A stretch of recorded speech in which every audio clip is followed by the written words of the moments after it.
हरि ओम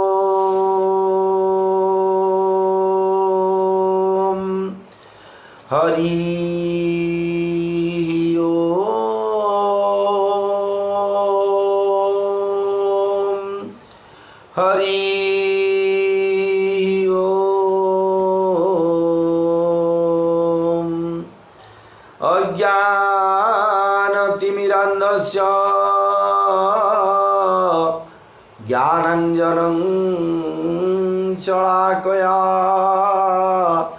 चक्षुरुन्मीलितं येन तस्मै श्रीगुरवे नमः। वक्रतुण्ड महाकाय कोटिसूर्यसमप्रभ निर्विघ्नं कुरु मे देव सर्वकार्येषु सर्वदा। जा कुन्देन्दु तुषारहारधवला जा श्वेतपद्मासना जा वीणाभरदण्डमण्डितकरा जा शुक्लावस्त्रान्विता जा ब्रह्माच्युतशङ्कर प्रभृतिभिः देवैः सदा वन्दिता सा मां पातु सरस्वती भगवती निःशेषजाड्यापहा। नारायण नमस्कृत्य नरं चैव नरोत्तमं देवीं सरस्वतीं व्यासं ततो जयमुदीरयेत्। मूकं करोति वाचालं पङ्गुं लङ्घयते गिरिं यत्कृपातमहं वन्दे परमानन्दमाधवम्। जन्मायावस्यवर्ति विश्वमखिलं ब्रह्मादिदेवासुरा यत्सत्पादमृषैव भाति सकलं रज्जौ यथा हि भ्रमः यत्पादप्लवमेकमेव हि भवाम्भोधे स्थितिर्षावतां वन्देऽहं तमशेषकारणं परं रामाख्यमीशं हरिम्। मनोजवं मारुततुल्यवेगं जितेन्द्रियं बुद्धिमतां वरिष्ठं वातात्मजं वानरयुद्धमुख्यं श्रीरामदूतं शरणं प्रपद्ये। चतुर्भुजो जगन्नाथः कण्ठशोभितकौस्तुभः पद्मनाभो वेदगर्भश्चन्द्रसूर्यविलोचनः। जगन्नाथो लोकनाथो नीलाद्रीशो परो हरिः दीनबन्धोर्दया सिन्धु कृपाणुर्जनरक्षकः। ॐ उग्रं वीरमहाविष्णुं ज्वलन्तं सर्वतोमुखं ऋष्यं भीषणं भद्रं मृत्योर्मृत्यो नमाम्यहम्। सौराष्ट्रे सोमनाथं च श्रीशैले मल्लिकार्जुनं उज्जयिन्यां महाकालं ओंकारं ममलेश्वरं परल्यां बद्धनाथं च डाकिन्यां भीमाशंकरं सेतुबन्धे तु रामेशं नागेशं दारुकावने वाराणस्यां तु विश्वेशं त्र्यम्बकं गौतमी तटे हिमालये तु केदारं घृष्णेश्वर च शिवालये एतानि ज्योतिर्लिङ्गानि सायं प्रातः पठन्नरः सप्तजन्मं कृतं पापं स्मरणेन विनश्यति। ॐ नमः शिवाय ॐ नमः शिवाय ॐ नमः शिवाय। भवानी शङ्करौ वन्दे श्रद्धा विश्वासरूपिणौ जाभ्यां विना न पश्यन्ति सिद्धास्पन्थस्थमीश्वरम्। जगदानन्दकन्दाय प्रणन्तार्ति हराय च नीलाचलनिवासाय जगन्नाथाय ते नमः। मनोजवं मारुततुल्यवेगं जितेन्द्रियं बुद्धिमतां वरिष्ठं वातात्मजं वानरयुद्धमुख्यं श्रीरामदूतं शरणं प्रपद्ये। श्रीगुरुचरण सरोज रज निजमनुमुकुरु सुधारी वरनौ रघुवर विमल जसु जोदायक फलचारी। बुद्धिहीन तनु जानिके सुमिरौ पवन कुमार। बल बुद्धि विद्या देहु मोहि हरहु कलेश विकार। जय हनुमान ज्ञान गुण सागर जय कपीस तिहु लोक उजागर। रामदूत तुलित बल धामा अंजनी पुत्र पवन सुत नामा। महावीर विक्रम बजरंगी कुमति निवारो सुमति के संगी। कांचन वरन विराज सुबेसा कानन कुंडल कुंचित केसा। हाथ वज्र ध्वजा विराजे कांधे मूज जनेऊ साजे। शंकर सुवन केशरी नंदन तेज प्रताप महाजगवंदन। विद्यावान गुणी अति चातुर राम काज करिवे को आतुर। प्रभु चरित्र सुनिवे को रसिया राम लखन सीता मन बसिया। सूक्ष्म रूप धरि सिंह दिखावा विकट रूप धरि लंक जरावा। भीम रूप धरि असुर संहारे रामचंद्र के काज सवारे। लाय सजीवन लखन जियाए श्री रघुबीर हरषि उर लाए।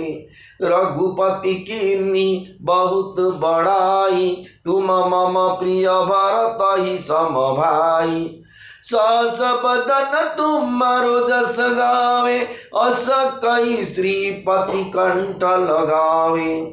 सनकादिक ब्रह्मादि मुनीसा नारद सारद सहित अहिसा। जम कुबेर दिगपाल जहाते कवि कोविद कही सके कहाते। तुम उपकार सुग्रीव ही कीन्हा राम मिलाय राजपद दीन्हा। तुम्हारे मंत्र विभीषण माना लंकेश्वर भय सब जग जाना। जुग सहस्र जो जन पर भानु लील्योताहि मधुर फल जानु। प्रभु मुद्रिका मेली मुख माही जलधि लांगी गए अचर जनाही। दुर्गम काज जगत के जेते सुगम अनुग्रह तुम्हारे तेते। राम दुआरे तुम रखवारे होत न आज्ञा बिनु पैसारे। सब सुख लहे तुम्हारी सरना तुम रक्षक काहू को डरना। आपन तेज समारो आपे तीनों लोक हांकते कापे। भूत पिशाच निकट नहीं आवे महावीर जब नाम सुनावे। नासे रोग हरे सब पीरा जपत निरंतर हनुमत वीरा। संकट ते हनुमान छुड़ावे मन क्रम वचन ध्यान जुलावे। सब पर राम तपस्वी राजा तीनों के काज सकल तुम साजा। और मनोरथ जो कोई लावे सोई अमित जीवन फल पावे। चारों जुग पर ताप तुम्हारा हे प्रसिद्ध जगत उजियारा।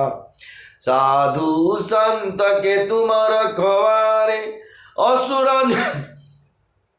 साधु संत के तुम रखवारे। असुर निकंदन राम दुलारे।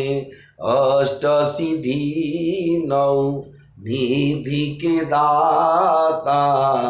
असबर दीन जानकी माता। राम रसायन तुम्हारे पास सदा रहो रघुपति के दासा। तुम्हारे भजन राम को पावे, जन्म जन्म के दुख बिसरावे। अंत काल रघुबरपुर जाई, जहाँ जन्म हरि भक्त कहाई। और देवता चितन धरई, हनुमत से सर्व सुख करई। संकट कटे मिटई सब पीरा, जो सुमिरै हनुमत बलबीरा। जय जय जय हनुमान गोसाई, कृपा करहु गुरु देव की नाई। जो 7 बार पाठ कर कोई, छूटई बंदी महासुख होई। जो यह पढ़े हनुमान चालीसा, होय सिद्धि साखी गौरीसा। तुलसीदास सदा हरि चेरा, कीजे नाथ हृदय महडेरा। पवन तनय संकट हरण, मंगल मूर्ति रूप। राम लखन सीता सहित, हृदय बसहु सुरभूप। श्री राम जय राम,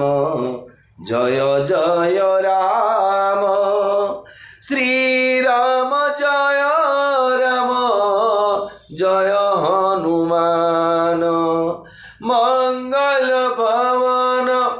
अमंगल हारी, उमा सहित जेऊ जपत पुरारी। प्रभु श्री जगन्नाथ महाप्रभु सहित चतुर्धामूर्ति बड़ ठाकुर भगवान श्री जगन्नाथ महाप्रभु माँ सुभद्रा एवं प्रभु सुदर्शन भगवान सहित समस्त 33 कोटि देवता जित श्री जगन्नाथ महाप्रभु चतुर्धामूर्ति सेवारे जो मैंने निजुक्ति अच्छा निजोग अच्छा ये साधु सन्यासी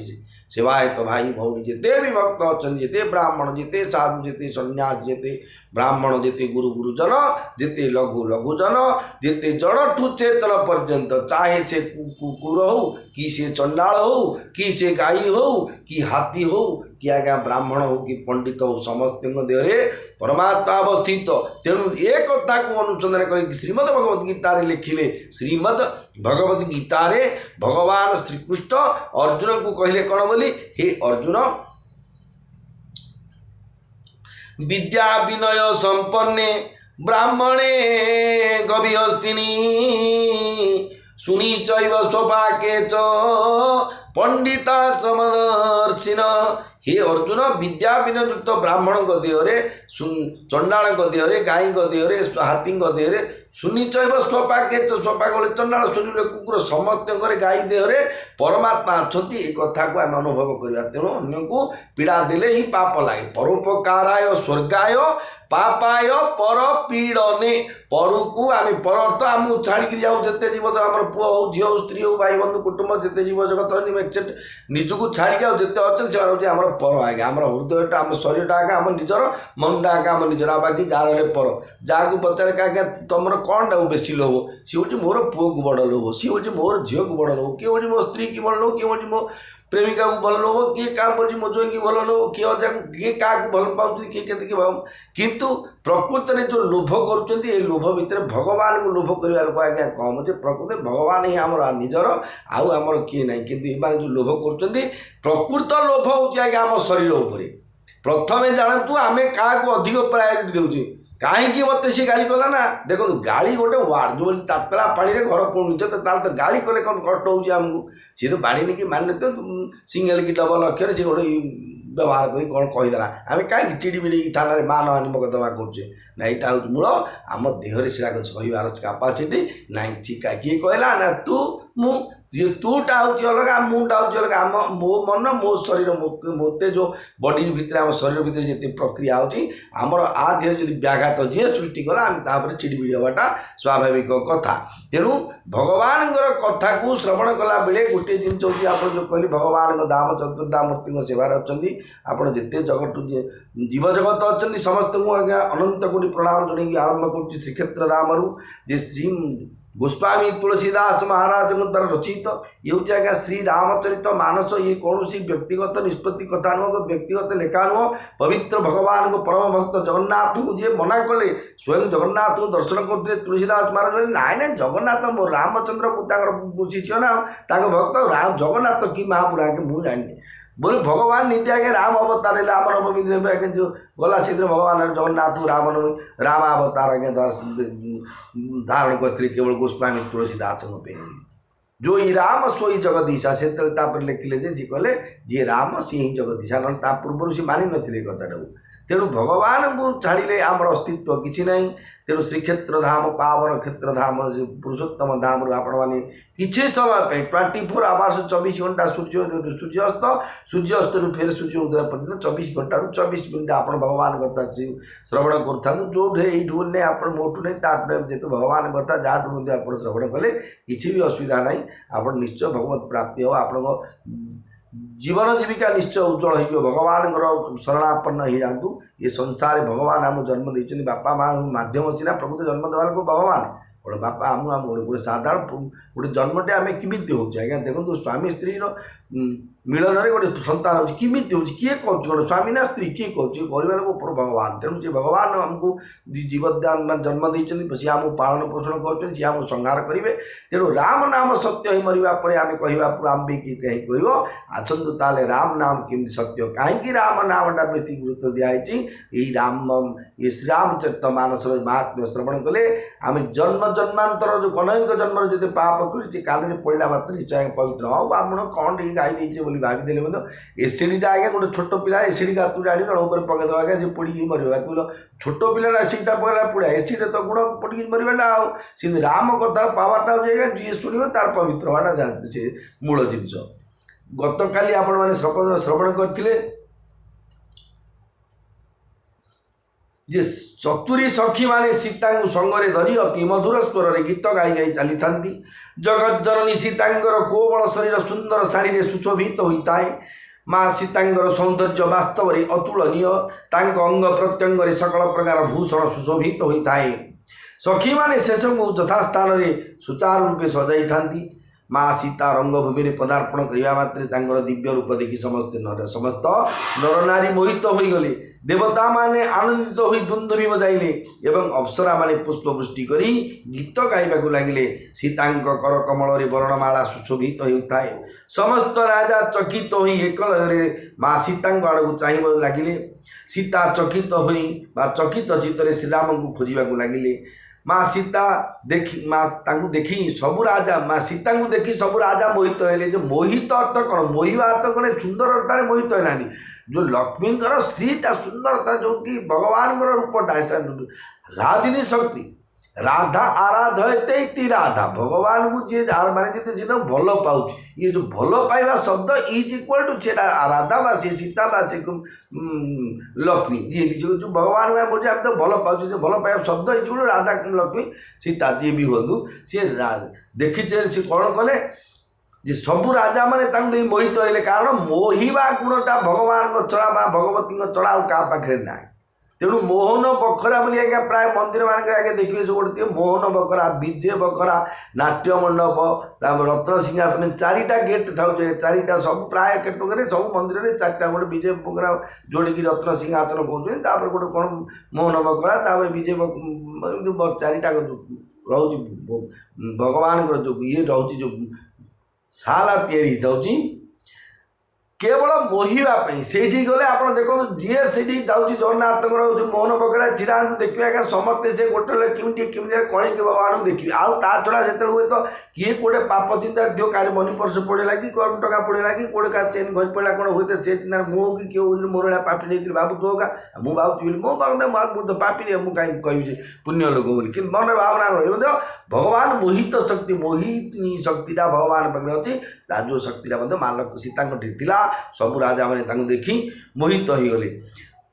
मुनि निकट में बसी दुई भाई को देखिदेवा मात्रे सीता माँ नेत्र जोड़ापणार निधि पाई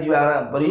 तहिरे लाखी रहीगला माँ सीता एमती अन्वेषण धीरे धीरे जेहतु लोक लज्जा अच्छी यार से चाहिए जी कह कमेंट करदेव कथा कहीदेव देख केमी बरम कि नियम अच्छी तार समय देखी जो कह बरणमाला देखी जो बुल पण अच्छी बरणमाला होते सी गोटे राजा पाक जाते देखते विषय शुणते चाल बर दिखते आउ गोटे पाक पढ़ाते इमती होता ये तो पण ये स्वयंवर हेल्ले धनु पण खाई तेणु कौन कले ना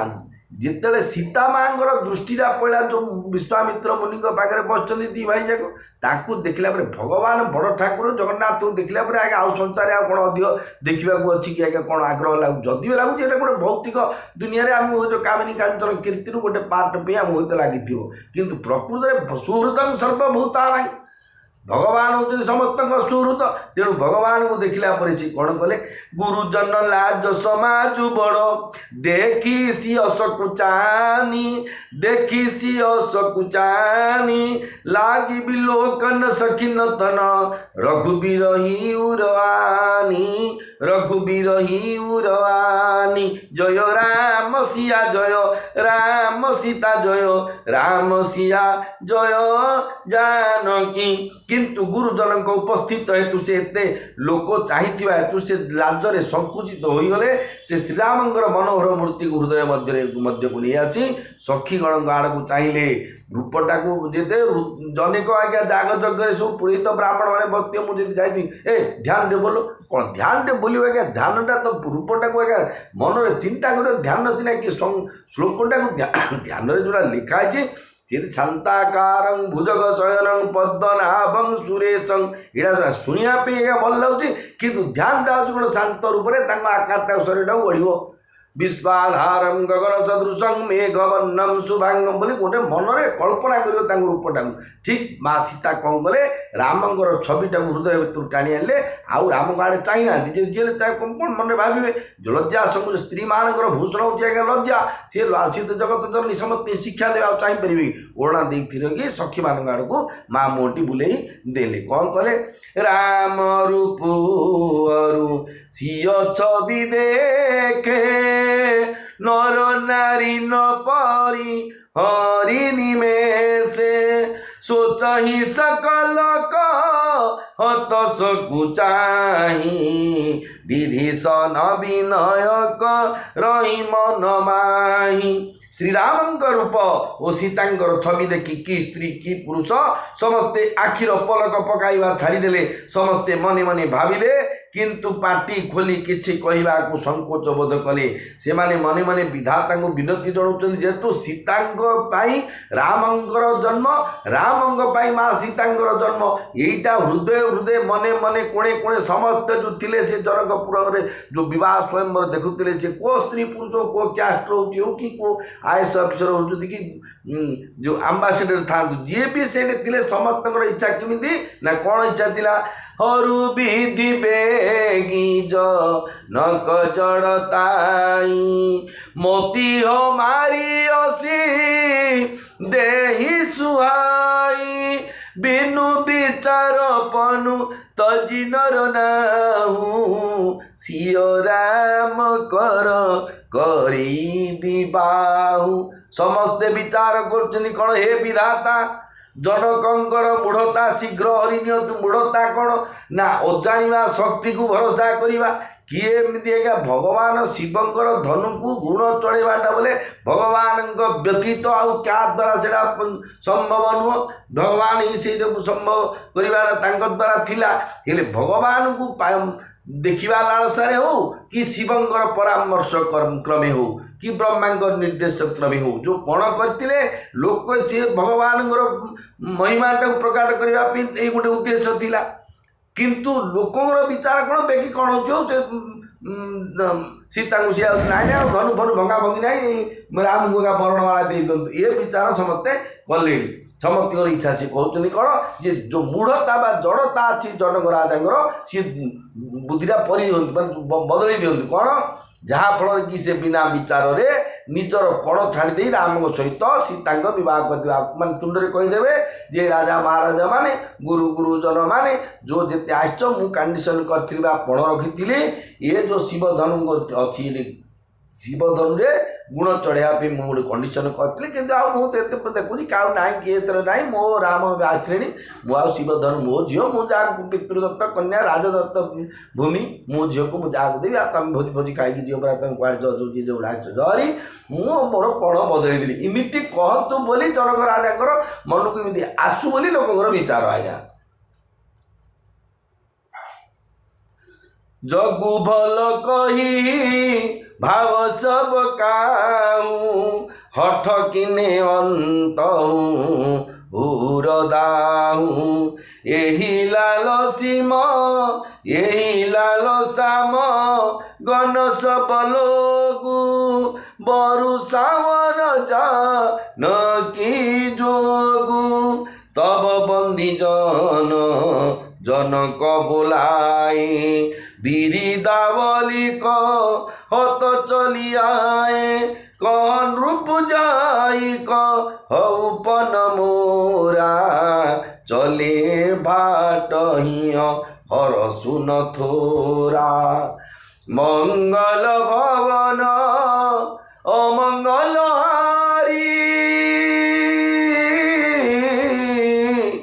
দ্রবৌ স্বদশ রথ জির বিহারী শ্রীরাম জয় রাম জয় জয় রাম শ্রীরাম জয় রাম জয় হনুমান ସେପରି କଲେ ସଂସାର ତାଙ୍କୁ ଭଲ ବୋଲି କହିବ କୋପରି କଲେ ନା ଆପଣଟା ଯଦି ଜନକ ମହାରାଜ ଲୋକମାନଙ୍କ ବିଚାର ଦେଖନ୍ତୁ ପବ୍ଲିକର ବିଚାରକୁ ମଧ୍ୟ ସରକାର ମାନିବାକୁ ପଡ଼ିବ ବେଳେବେଳେ ଯେହେତୁ ଗଭର୍ଣ୍ଣମେଣ୍ଟ ହଉ ଯେତେବେଳେ ରାଜା ମହାରାଜଙ୍କ ମଧ୍ୟ ଦେଖନ୍ତି ଯେ କାରେ ବିପ୍ଳବ ସୃଷ୍ଟି ହେଇଯିବ ଅରାଜକତା ହେଇଯିବ ବୋଲି ପବ୍ଲିକ ମାନର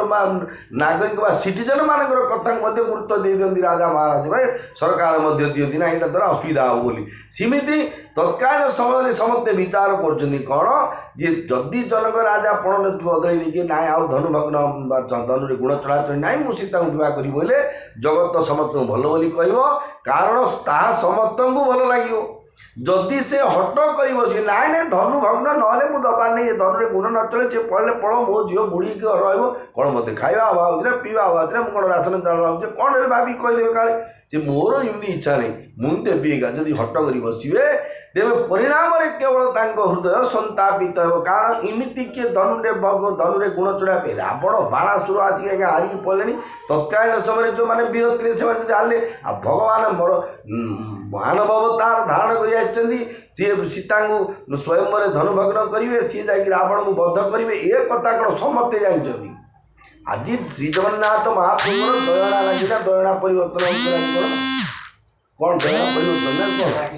ଦୟଣା ଲାଗିଯାଉଛି ଶ୍ରୀ ଜଗନ୍ନାଥ ମହାପ୍ରଭୁଙ୍କର ବନ୍ଦାପନା ହେଇକି ଯେଉଁ ଯାହା ଯାହା ନୀତି ହେବ ଆଜ୍ଞା ସମସ୍ତଙ୍କୁ ତାହା ଗୋଚର ନା ନାହିଁ ତାହେଲେ ସମସ୍ତଙ୍କୁ ଯଦି ଗୋଚର ନାହିଁ ତାହେଲେ ଲୋକେ ଜାଣିବା ଯେଉଁମାନେ ସେଇଠି ଅଛନ୍ତି ତାଙ୍କୁ ଏ କଥାଟା ଭଲ ଭାବେ ଜଣାଥିବ ଆଉ ସମସ୍ତଙ୍କୁ ତ ସେ କଥା ଗୋଚର ନାହିଁ ଭଗବାନ ଅବତାର ନେଇଛନ୍ତି ବୋଲି ସମସ୍ତଙ୍କୁ ତ ଗୋଚର ନାହିଁ ସମସ୍ତେ ଜାଣିବେ କେମିତି ଯେହେତୁ ସମସ୍ତେ ହେଉଛନ୍ତି ନାଗରିକ ଜନକ ରାଜାଙ୍କର ସେମାନେ ହେଉଛନ୍ତି ନାଗରିକ ତେଣୁ ସମସ୍ତଙ୍କର ବିଚାର ଯେ ହଟ କରି ବସିବେ ତାହେଲେ ଯୋଗ୍ୟ ବର କିଏ ମିଳିବ ନ ମିଳିବ ମା ଜାନକୀଙ୍କର ବୟସ ଦିନକୁ ଦିନ ମାଆଙ୍କର ତ ସେ ଆଜ୍ଞା ଭଗବାନଙ୍କର ଆଜ୍ଞା କେଉଁଠି ଦେଖିନାହାନ୍ତି ଆଜ୍ଞା ଦାଢ଼ି ଉଠିବାର କିଏ ଦେଖିନି କୃଷ୍ଣ ଭଗବାନ ହଉ ରାମ ଭଗବାନ ହଉ ଲକ୍ଷ୍ମୀ ସାନ୍ତାଣୀ ହଉ କି ଆମର ଯେତେ ମା ଲକ୍ଷ୍ମୀ ହଉ ସୀତା ଠାକୁର ଏମାନଙ୍କର ବାର୍ଦ୍ଧକ୍ୟ ଏମାନଙ୍କୁ କେବେ କ୍ରସ୍ କରିବନି କାହିଁକିନା ସେମାନେ କାଳର କାଳ ତାଙ୍କୁ ବାର୍ଦ୍ଧକ୍ୟ କ୍ରସ୍ କରିବ ଆଜ୍ଞା। ଯେଉଁ ଲୋକ ବଗିଚାରେ ଆଜ୍ଞା ଗୋଟେ ଦେଖନ୍ତୁ ଗୋଟେ ଜଣେ ମାଳି ଜଣେ ବଗିଚାଟେ କରୁଛନ୍ତି ସେମିତି ବିଭିନ୍ନ ପ୍ରକାର ବାସନା ଫୁଲ ସେ ଲଗେଇକି ସେ ଖାଲି 24 ଘଣ୍ଟା ସେ ବଗିଚାରେ ରହୁଛନ୍ତି ଆଜ୍ଞା ତାକୁ ବାସନା ଫୁଲର ବାସନା କିଛି ଜାଣିପାରିବନି ସେ କାହିଁକି ନା ସେ ତ ଅଭ୍ୟସ୍ତ ହେଇଗଲେଣି ସେ ନା ସେମିତି ଭଗବାନଙ୍କର ଯେଉଁ ପ୍ରକାର ମାନେ ସୀତା ଠାକୁରାଣୀ କହନ୍ତୁ ବା ଭଗବାନ ରାମ କହୁଛନ୍ତି ଏମାନେ ହେଉଛନ୍ତି ପରମାତ୍ମା ତାଙ୍କୁ ଯେଉଁ ତ୍ରିଗୁଣାତୀତ ସେ ସୃଷ୍ଟିକର୍ତ୍ତା ତାଙ୍କୁ କାଳ ସ୍ପର୍ଶ କରେନି ସେ ହେଉଛି କାଳର କାଳ ମହାକାଳ ସୁପ୍ରିମ ପାୱାର ସିଏ ସମସ୍ତେ କାଳ ପରିଚାଳିତ ତାଙ୍କ ନିର୍ଦ୍ଦେଶରେ ତେଣୁ ତାଙ୍କୁ କାଳ କେବେ ଗ୍ରାସ କରେନି ଆମେ ଭାବି ଦେଉଛୁ ବା ଲୋକମାନଙ୍କ ଧାରଣା ଇଏ ତ ଝିଅଟେ ତାଙ୍କର ରାଜ୍ୟର ତାଙ୍କୁ ସମସ୍ତେ ସେ ଝିଅ କା ଭାବିଛନ୍ତି ରାମକୁ ପୁଅ ବୋଲି ଭାବିଛନ୍ତି ସିଏ କିନ୍ତୁ ସିଏ ପରମ ବ୍ରହ୍ମ ବିଷ୍ଣୁ ଇଏ ଜଗଦମ୍ବା ଅମ୍ବିକା ଠାକୁରାଣୀ ବା ଲକ୍ଷ୍ମୀ ଚାହାନ୍ତାଣୀ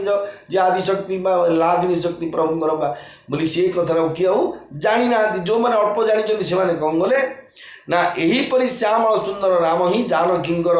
ଯୋଗ୍ୟ ବର ହୁଅନ୍ତୁ ସମସ୍ତେ ଏହି ଗୋଟିଏ ଆକାଂକ୍ଷାରେ ମଗ୍ନ ହୋଇ ରହିଲେ ସମସ୍ତେ ବିଚାର କରୁଛନ୍ତି କ'ଣ ହେଉଛି ବେଗେ କାହିଁ ଏଇଟା ପୂଜା ଆଣି ବସରେ ଏ ଭୋକ ଆଣି ଯାହା ଅଛି ଆଣି ଦେରେ ବାପା ତୁ ଯୋଗାଯୋଗ କରେ ଯେମିତି ସମସ୍ତଙ୍କର ଇଚ୍ଛା ଅଛି କାନୁନ ଦେଖା ଦେଖି ନାହିଁ ଯେଉଁ ସିଚୁଏସନ୍ ଅଛି ବେଗି କିନ୍ତୁ ରାମଚନ୍ଦ୍ର ସୀତାଙ୍କୁ ବିବାହ କରିଦିଅନ୍ତୁ ଇତିମଧ୍ୟରେ ରାଜା ଜନକ ଭାଟମାନଙ୍କୁ ଡକାଇଲେ ସେମାନେ ବିରୁଦାବଳୀ ବା ବଂଶର କୀର୍ତ୍ତି ଗାଇ ଗାଇ ଚାଲି ଆସିଲେ ରାଜା କହିଲେ ଯାଇ ସମସ୍ତଙ୍କୁ ମୋର ପଣ ଶୁଣାଇ ଦିଅ ଭାଟମାନେ ଅତି ଆନନ୍ଦରେ ଚାଲିଲେ ଆଜ୍ଞା ଭାଟ କ'ଣ ନା ଏଇଟା ଜାଣିଥାନ୍ତି ଏବେ ତ ରାଜ ସମାଜ ନାହିଁ ଏବେ ତ ଗଣତନ୍ତ୍ର ଚାଲିଛି ବର୍ତ୍ତମାନ ଯେଉଁମାନେ ଅଛନ୍ତି ଆଜ୍ଞା ଯେଉଁ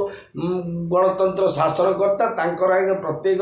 ଦଳର ଜଣେ ଜଣେ ମୁଖପାତ୍ର 10-5 ବୁଲେଇ ରଖିଥିବେ ଆଜ୍ଞା ସେମାନେ ଯେଉଁ ଅଛନ୍ତି ମୁଖପାତ୍ର ମାନେ ସରକାର କ'ଣ କ'ଣ ଭଲ କରିଛନ୍ତି କେଉଁଠି କେମିତି ଜଳ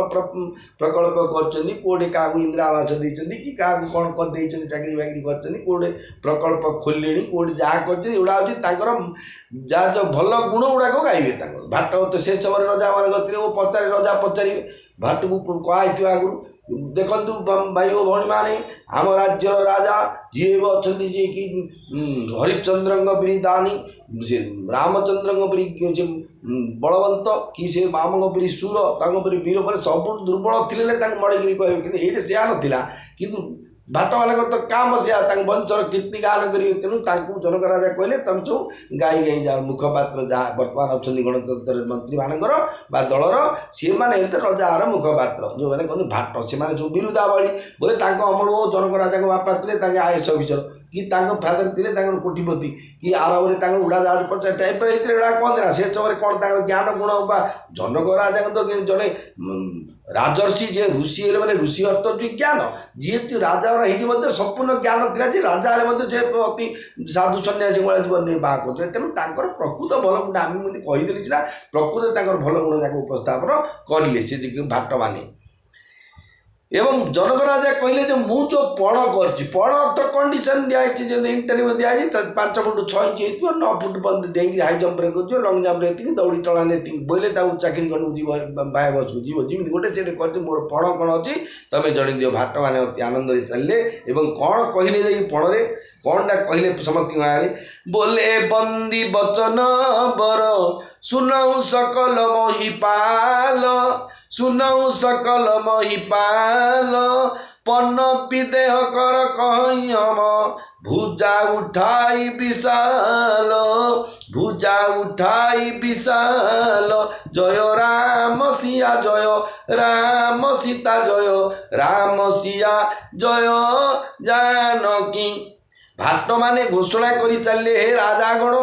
ଆପଣମାନେ ଆମ କଥାକୁ ଶୁଣନ୍ତୁ ଯେ ଆମେ ଭୁଜ ଉତ୍ତୋଳନ କରିବା ମାନେ ହାତ ଦୁଇଟା ଟେକି ଭୁଜ ଉତ୍ତୋଳନ ମାନେ ଆଜ୍ଞା ଶୁଦ୍ଧ ଓଡ଼ିଆ ଭାଷାରେ ତେଣୁ ସେ କହିଲେ ଆମେ ହାତ ଟେକି କରି ମହାରାଜ ଜନକଙ୍କର ଦୃଢ଼ ପଣ ଘୋଷଣା କରୁଛୁ କ'ଣ ପଣଟାରେ ମହାରାଜ ଜନକ ରଖିଛନ୍ତି ନୃପ ଭୁଜ ବଲୁ ବିଧୁ ଶିବ ଧନୁରାଉ ଗରୁଅ କଠୋର ବିଦିତ ସବ କାଉ ରାବଣୁ ବାନୁମ হাভট ভারে দেখি সরাসন গহি সিধারে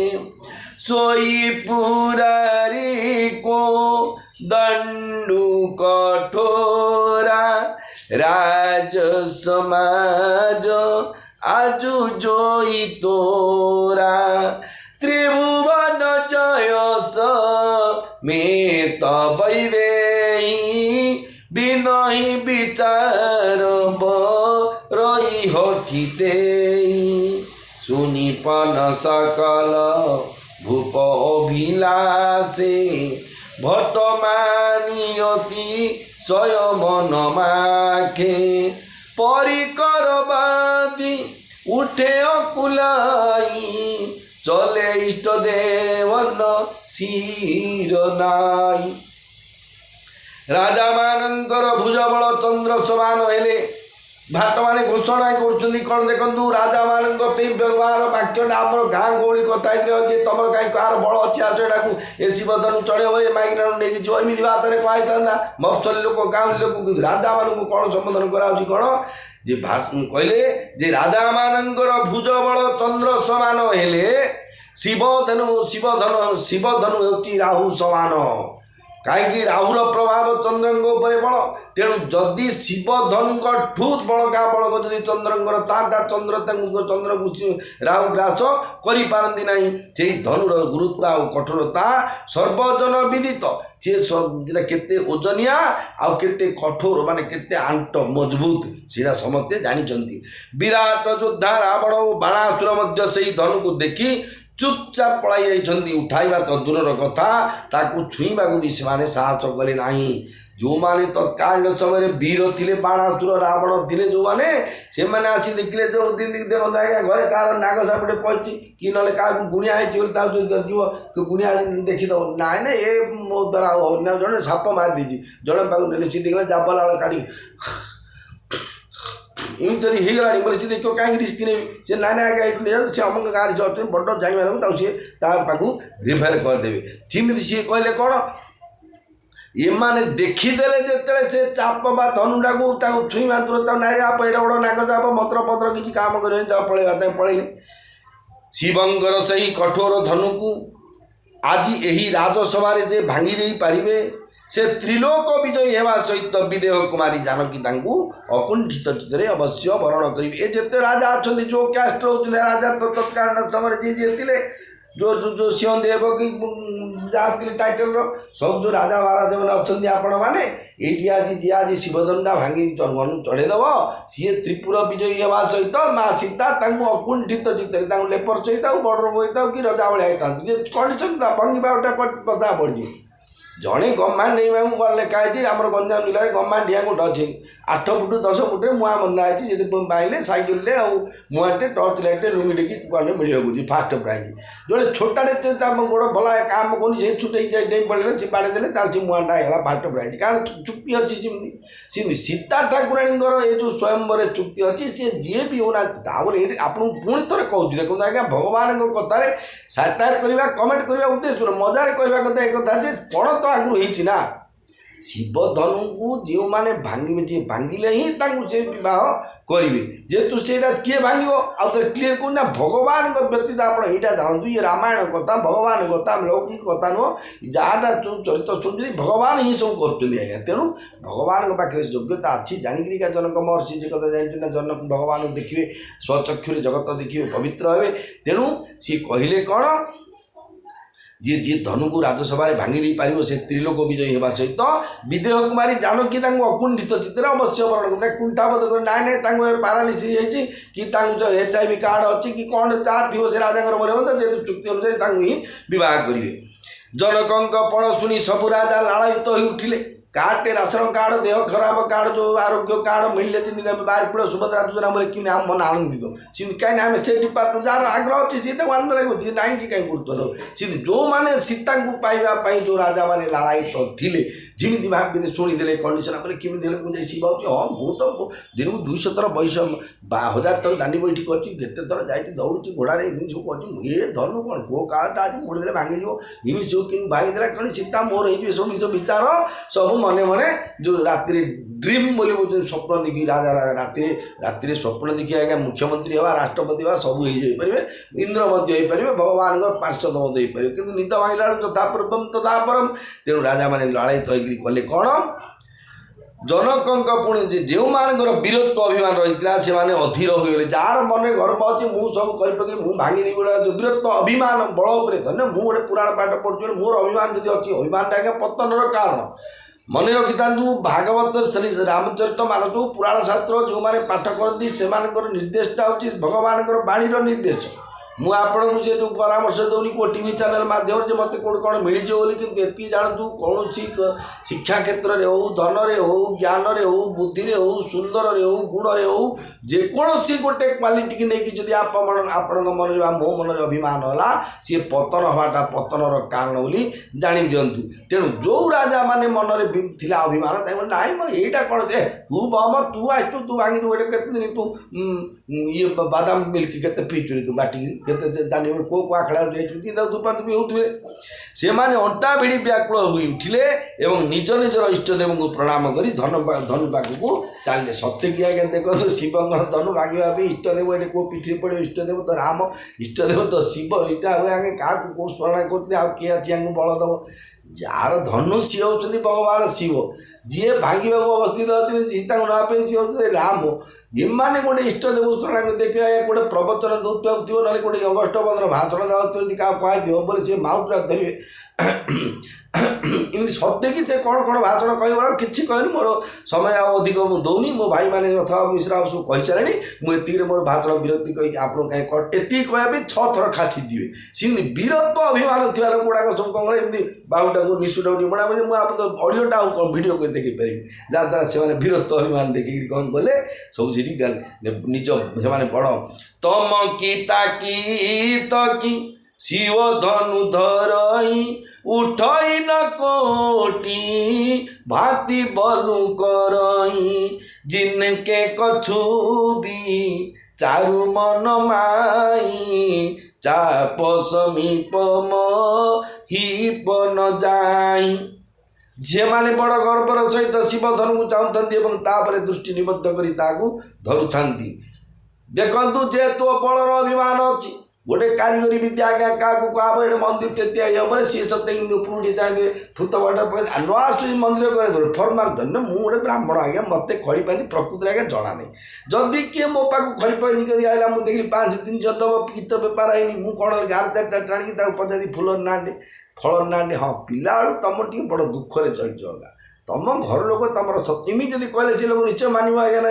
जेहतु आम प्रकृत कथार कहले जमी समस्त जीवन जाइए किंतु अभिमान जो मैंने थे से राजा मैंने सत्य कि से आज्ञा जो भांगीदेला निश्चय मुड़की जो कौन बडी लांगुएज देखिले देखले से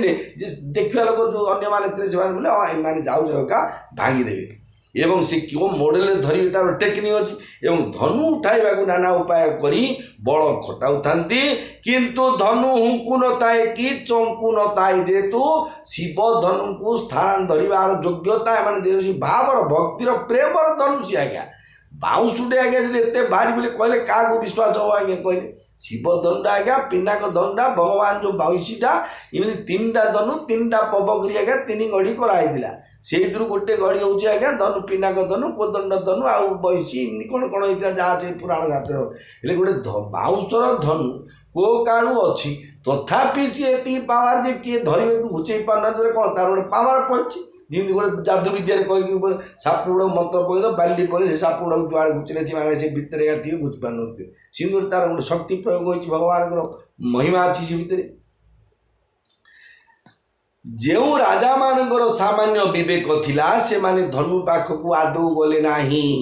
जोड़ाक टे ज्ञानी राजा बोले चुच्छा हरिया बाबू गोसाई महापुर हो कि गोसाई महापुर आम देश तो नारायण पुरुष नहीं पखाड़ भात मुठाने आलू भजा टे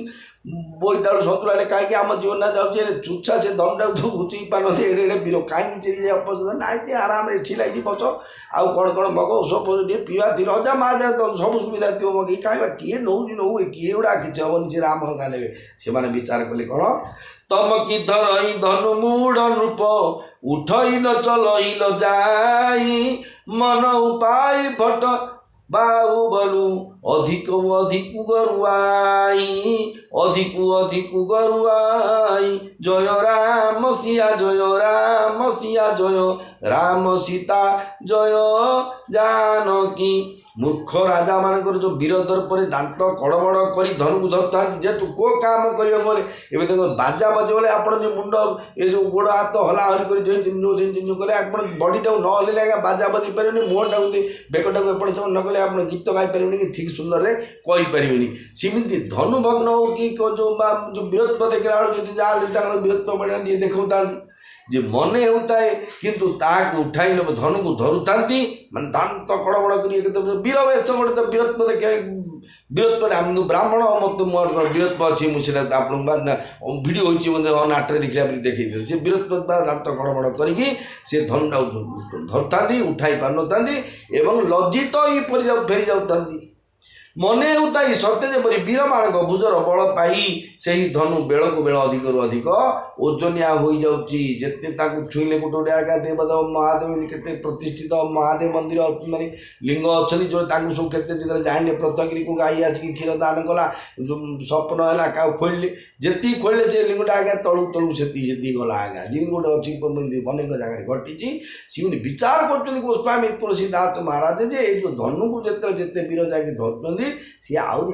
ଅଧିକ ହେଇକିରି ଯାଉଛି। ମୋର ଭାଇ ଓ ଭଉଣୀମାନେ ଆଗାମୀ ସମୟରେ ପୁଣି ଥରେ ଏଇ ଭଗବାନଙ୍କ ପବିତ୍ର କଥା ଆଜ୍ଞା ବହୁତ ଗାଇଦେବା ଧୁମଧୁମ ଆପଣ ଶୁଣିଦେବେ ରାତି କୋଟିପତି ହେବା ସ୍ୱପ୍ନ ଚାଲନ୍ତୁ। ଆମର ଦୈନନ୍ଦିନ ଜୀବନରେ 10-20 ମିନିଟ୍ ସମୟକୁ 25 ମିନିଟ୍ କି ଅଧଘଣ୍ଟା 40 ମିନିଟ୍ ଆପଣ ପ୍ରାୟ 40 ମିନିଟ୍ ଶ୍ରବଣ କଲେଣି ଏତିକି ତ ଆପଣ ଯଥେଷ୍ଟ। ଭଗବାନଙ୍କର କଥା ଆଜ୍ଞା ଯେ ଆମେ ଯେହେତୁ ଅଧିକ କଲେ ଯଥେଷ୍ଟ ଭଲ କିନ୍ତୁ ଆମେ ସେ ଷ୍ଟେଜ୍ରେ ନା ଆମକୁ କାମିନୀ କାଞ୍ଚନ କୀର୍ତ୍ତି ଧନ ସମ୍ପତ୍ତି ଟଙ୍କା ପଇସା ଘର ସଂସାର ପିଲା କେମିତି ପାଠ ପଢ଼ିବ ଶ୍ୱଶୁରଙ୍କ ଦେହ ଖରାପ ହେଇଛି ଫୋନ୍ ଆସିଥିଲା ଶଳା ପଳେଇଲାଣି କାହାକୁ ଧରିକି ଫେରାର ହେଇଗଲାଣି ଏସବୁ ଚିନ୍ତା ଯେଉଁ ଜଞ୍ଜାଳ ପଡ଼ିଛି ଏ ଜଞ୍ଜାଳରୁ ମୁକ୍ତି ପାଇବା ପାଇଁ ହେଲେ ଆମକୁ ରାମ ନାମ ସତ୍ୟକୁ ଆଗରୁ ମାନିବାକୁ ପଡ଼ିବ। ଯେ ସ୍ୱୀକାର କରନ୍ତୁ ଭାଇ ଓ ଭଉଣୀମାନେ ଆମେ ମଲା ଦିନ ଆମ ପାଇଁ କିଏ ରାମ ନାମ ସତ୍ୟ ବୋଲି ନ କହିଲେ ମଧ୍ୟ ଆମେ ଆଗରୁ ମାନି ଦେଇଥିବା ଯେ ରାମ ନାମ ସତ୍ୟ ହିଁ ଆଉ ସବ୍ କୁଛ ଝୁଠେ ମନରେ ପାଟିରେ ଉଚ୍ଚାରଣେ ରାମ ରାମ ରାମ ରାମ ସୀତାରାମ ସୀତାରାମ ସୀତାରାମ ଏତିକି ଜପ କରନ୍ତୁ। ପ୍ରତ୍ୟେକ ଦିନ ଅଧଘଣ୍ଟାରେ 20 ମିନିଟ୍ 40 ମିନିଟ୍ ଆଜ୍ଞା ଜପ କରନ୍ତୁ। ଗୋଟେ ମାସେ ଦେଖିବେ ଆଜ୍ଞା ଆପଣଙ୍କର ଭାଗ୍ୟ ପରିବର୍ତ୍ତନ ନିଶ୍ଚୟ। ବିଶ୍ୱାସ ରଖନ୍ତୁ ରାମ ନାମ ଉପରେ। ମୁଁ କହିଛି ମୁଁ ମୋର ଏଇଟା ଖଡ଼ିପାନ୍ତି ଜ୍ୟୋତିଷ କରି କହିନି ଏଇଟା ହେଉଛି ଭଗବାନଙ୍କର ବାଣୀ। ଭଗବାନଙ୍କ ନାମର ପ୍ରଭାବଟା ହେଉଛି ଜଣକୁ ଆଜ୍ଞା ନୀତି ଜଣକୁ ମାସେ ପର୍ଯ୍ୟନ୍ତ ଆପଣ କାହିଁ ଜଣ ଦୁଆରେ ଗାଳି କଲେ ଦେଖିବା ଯାଇକିରି ସିଏ ଆପଣ ଗୋଡ଼ ହାତ ନ ଭାଙ୍ଗିଦେବ କହିଛନ୍ତି ଜଣକୁ ଯଦି ଗାଳି କଲେ ସିଏ ବାଡ଼େଇଦେବ ମାସେ ପର୍ଯ୍ୟନ୍ତ ଗାଳି କଲେ 2 ଦିନ ଗାଳି ଶୁଣୁଛୁ ସେ ପିଟି ପେକିବ। ଆଉ ଭଗବାନଙ୍କ ନାଁଟା ମାସେ ଧରିଲେ ରାମଚନ୍ଦ୍ରଙ୍କୁ କ'ଣ ଦୟା ହେବ ନିଶ୍ଚୟ ଦୟା କରିଦେବେ କୃପାଳ ଠାକୁର ଆଜ୍ଞା ଏ ବିଶ୍ୱାସ ରଖନ୍ତୁ। ଭଗବାନ ହେଉଛି ସୁହୃଦ ଅନେକ ବନ୍ଧୁ ଭଗବାନ କେମିତି ତାକୁ ସହୁଛନ୍ତି ଆରେ ଭଗବାନ ସବୁ ସହୁଛନ୍ତି ଆଜ୍ଞା। ଭଗବାନ ଏତେ ଦୟାଳୁ ଯେ ଗୋଟେ ମନୁଷ୍ୟ ଯେତେବେଳେ ମୃତ୍ୟୁବରଣ ପରେ ନରକକୁ ଯାଏ ସ୍ୱୟଂ ଜଗତର ନାଥ ଜଗନ୍ନାଥଙ୍କ ଆଖିରୁ 2 ଧାର ଲୁହ ଖସେ ଯେ ଏତେ ସୁବିଧା ଦେଲି ମନୁଷ୍ୟ ଜନ୍ମ ପାଇଲା ଇଏ 24 ଘଣ୍ଟା ଟଙ୍କା ପଛରେ ଗୋଡ଼ି ଆଜି ନରକ ଗତି ହେଲା ଖାଲି କାମିନୀ କାଞ୍ଚନ କୀର୍ତ୍ତି ପଇସାଟେ ଗୋଟେ ମୁହୂର୍ତ୍ତ ମଧ୍ୟ ଧର୍ମରେ ଚିନ୍ତାରେ ମନ ନେଲାନି ବୋଲି ଭଗବାନ ଆଖିରୁ